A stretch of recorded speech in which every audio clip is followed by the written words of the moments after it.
Barkanmu da warhaka, barkanmu da sake kasancewa a wannan lokaci. A yau za mu yi magana ne a kan WH. Waɗannan WH ɗin mun taɓa yin darasi a baya a kansu, sai dai za mu ƙara yin wani darasi a kansu domin ka samu hanyoyi daban-daban na amfani da wannan WH ɗin nan idan sun kasance maka a cikin magana ko kuma idan kana so ka ce wani abu. To, WH ɗin nan idan aka sa musu wasali ko kuma in ce akwai wasulan da ake sawa ko kuma in ce ana ƙara wasu abubuwa ko kuma in ce ababe a gaban wannan WH ɗin, sai ya sa wannan WH ɗin ya yi magana kamar tambaya ko kuma in ce kalmar sai ta zama kalmar tambaya. Kamar a nan zan iya cewa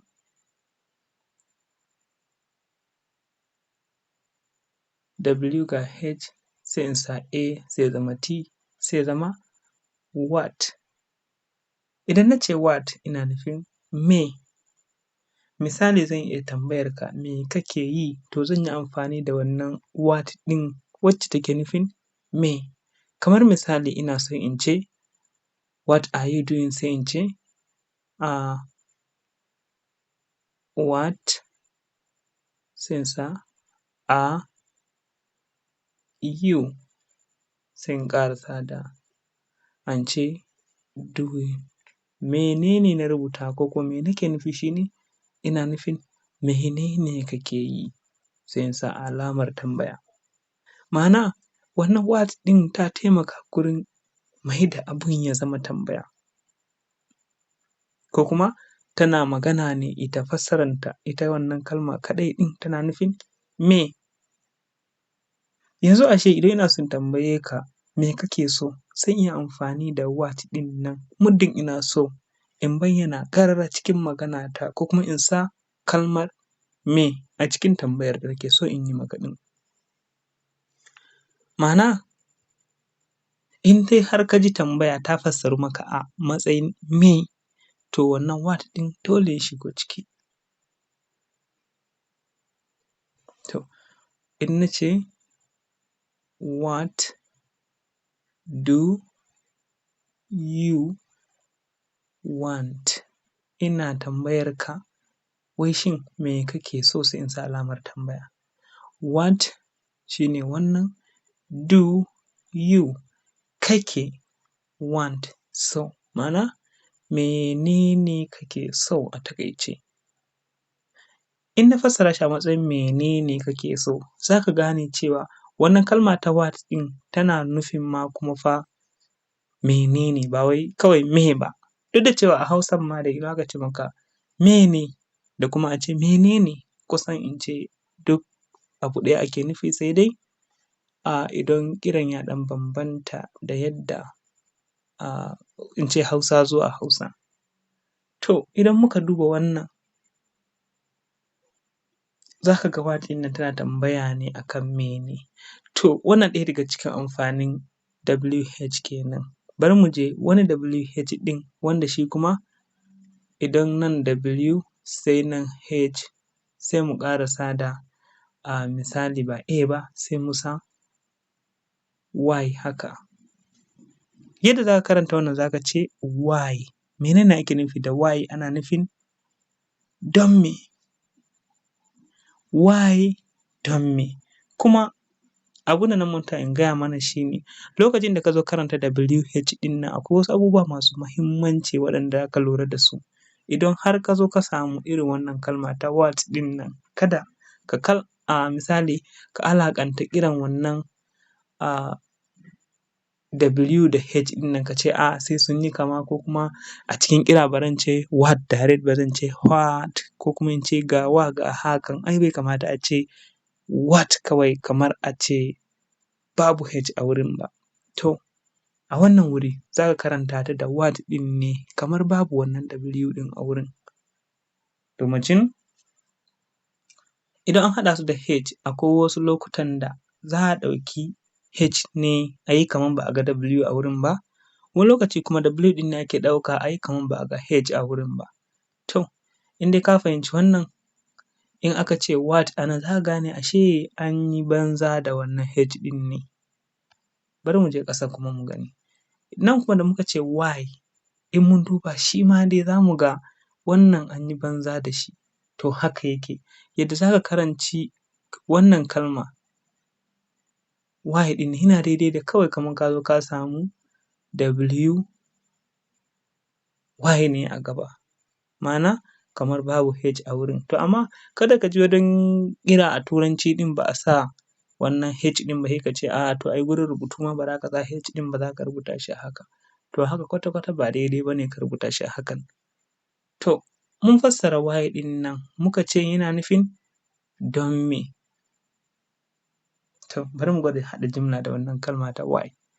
Bari mu ce why are you sai in ce crying.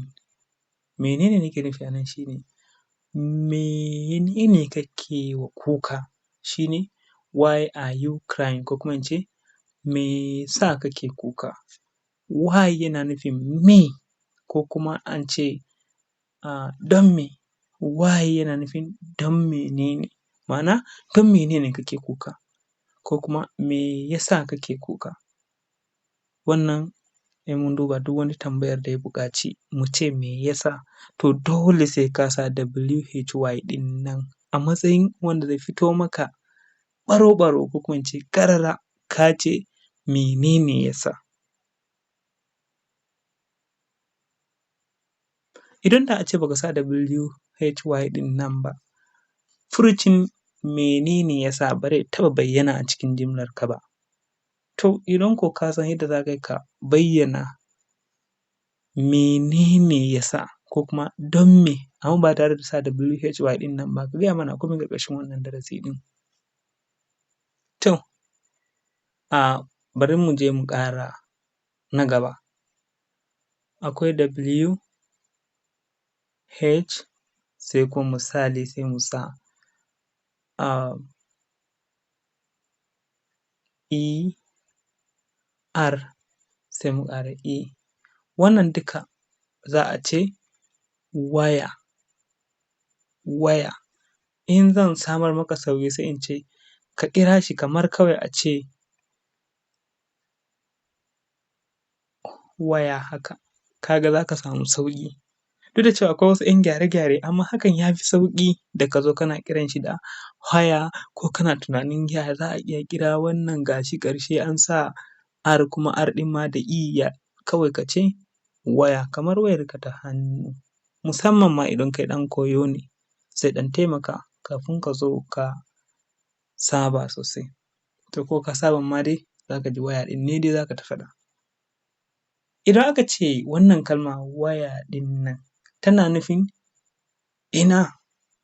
Idan ba ku manta ba a darussan da muka yi na let's practice mun yi bayani akan where are you from. So za mu yi jimla da wannan, in ce jimlar da muka taɓa yi za mu maimaita ta a nan domin mu ji misalin yadda ake nufi da wannan kalma ta waya. Misalin shi ne muka ce where sai muka ce to rubutun ma sai a hankali, where are you from. Menene ake nufi a nan shi ne daga ina kake. Where daga ina shi ne where, shi ne ina. Are you kake daga. To in na haɗa shi a haɗe sai ya zama daga ina kake kawai. Yawancin dama in kana fassara yare zuwa yare, idan ka ce za ka bi kamar yadda aka faɗa ko kuma ka bi kalma bayan kalma kana fassara su, ba lallai ne ka riƙa samun ma'anoni wanda za su zo daidai da yadda jimlar take nufi ba. Domin ma a nan in mun ce za mu fassara shi kalma bayan kalma, where yana nufin ina, are you kake from daga. To ka ga sai dai mu ce kawai daga ina ne kake. To wannan misali kenan. Bari mu je kuma WH na gaba shi ne kamar haka, ga W ga H sai kuma mu sa ICH. Idan aka sa WICH nan yana nufin which. Me yake nufi? me ake kiran shi which. Idan aka ce which ana nufin wanne, which wanne, kamar misali a baka zaɓin abu ɗaya zuwa biyu ko kuma fiye da haka sai ka tambaya a ce which wanne. Misali zan ce which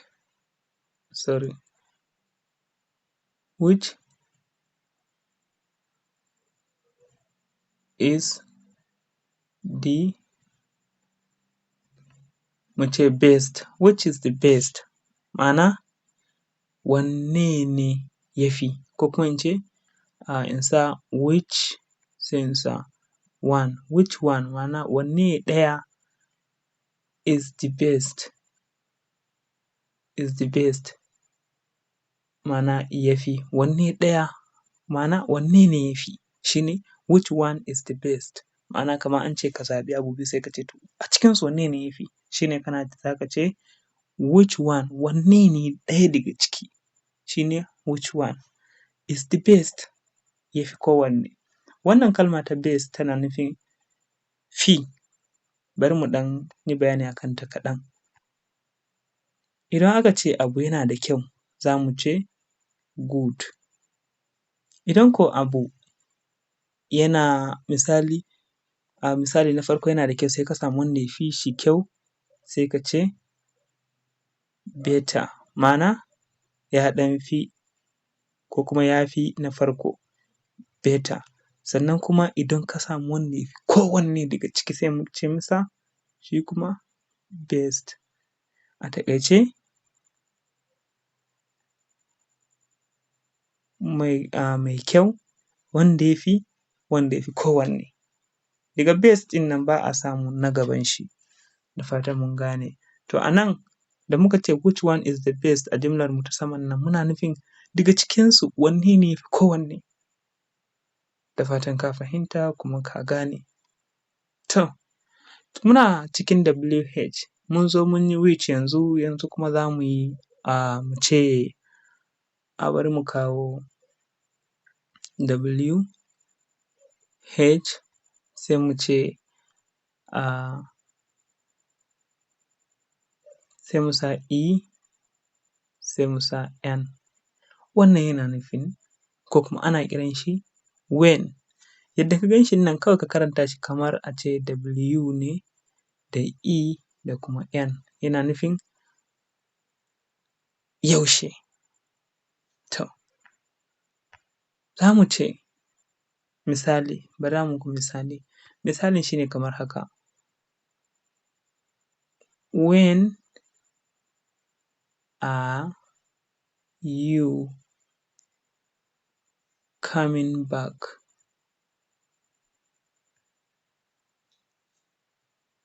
When are you coming back? Ma'ana yaushe ne kake dawowa, kamar misali ya yi tafiya ne sai ya ce to yaushe ne kake kan hanya ne, kamar misali zai dawo, yaushe ne za ka dawo. When yana nufin yaushe. To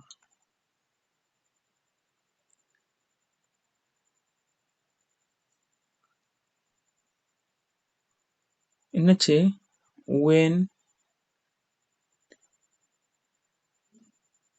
is he going? Ma'ana yaushe ne zai tafi. When wannan yana nufin yaushe is he going, zai tafi.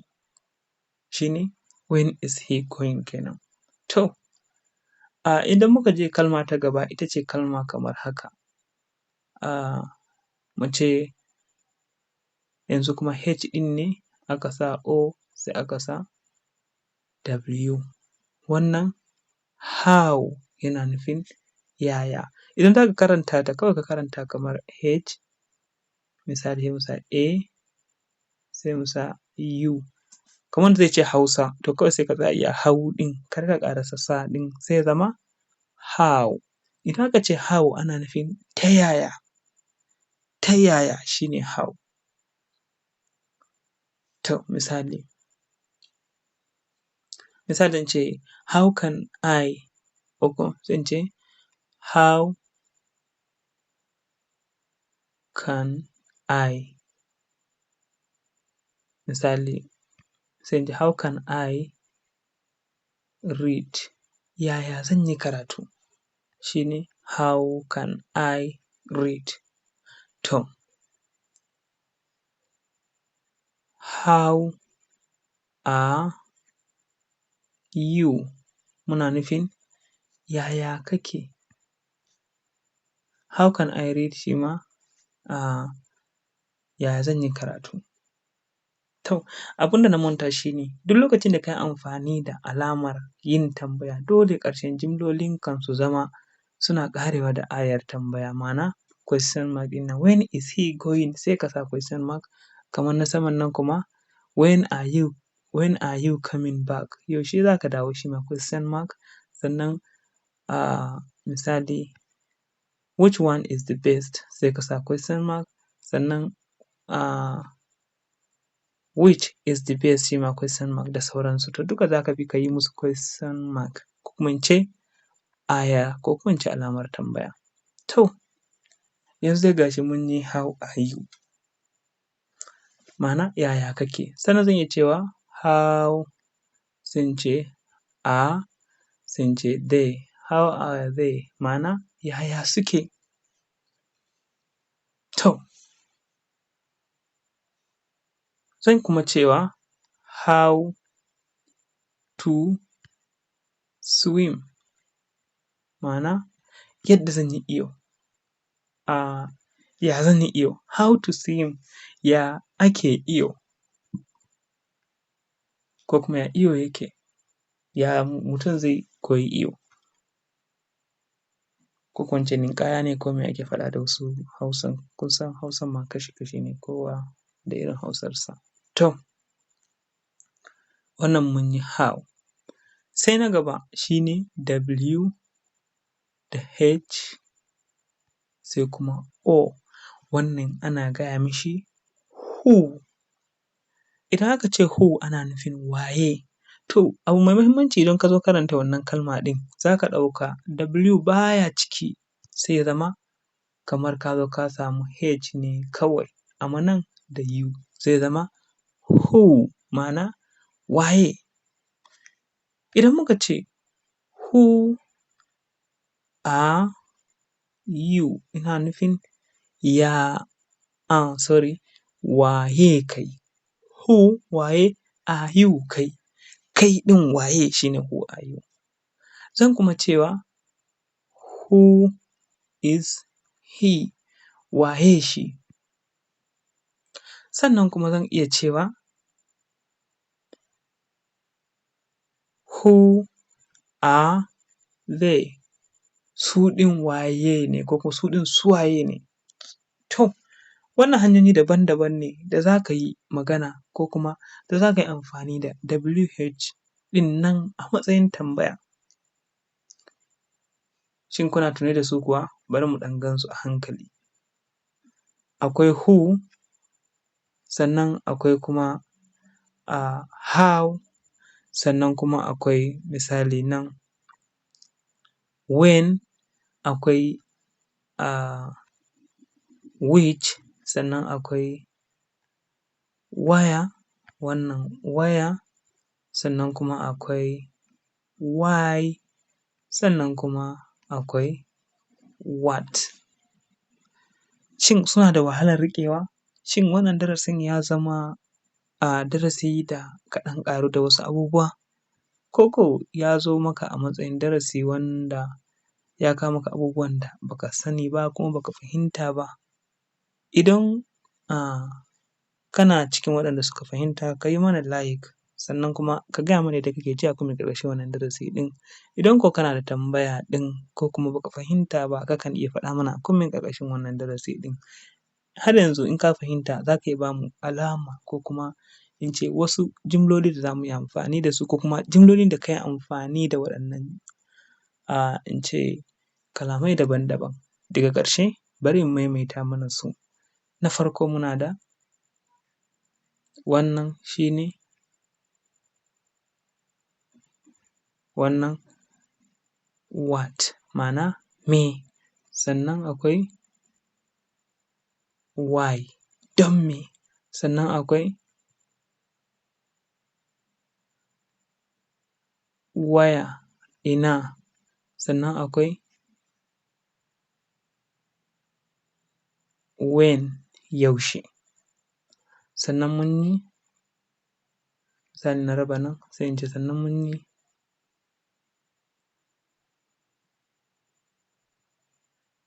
which, wanne daga cikin, kamar ka ce which, wanne kawai a taƙaice. Sannan mun yi who, waye. Sannan kuma mun yi how, ta yaya. Waɗannan suna da matuƙar muhimmanci kuma suna kasancewa kullum a cikin maganganunmu na yau da gobe. Don haka muna sa ran za ka je ka bi su ɗaya bayan ɗaya, ka koyi kiransu, ka koyi rubuta su, kuma ka san yadda za ka yi amfani da su a cikin tambayoyin da kake so ka yi. Kada ka zo kana so ka ce don me sai ka zo ka sa what, ma'ana wanda shi yana nufin menene, kai kuma ka zo ka sa shi a wurin don me. Haka kuma ka zo ka yi amfani da wani dai inda ba wurin da ya dace ba. Da fatan ka gane ka ƙaru. Kamar yadda muka faɗa a baya, idan kana da tambaya ko tsokaci kakan iya yi mana comment ƙarƙashin wannan darasi ɗin, ko kuma ka tura mana saƙon email a mainscienceSchool@gmail.com. Mun gode sosai, da fatan ka ji daɗin wannan darasi ɗin. Mun bar ku lafiya daga nan My New Science School.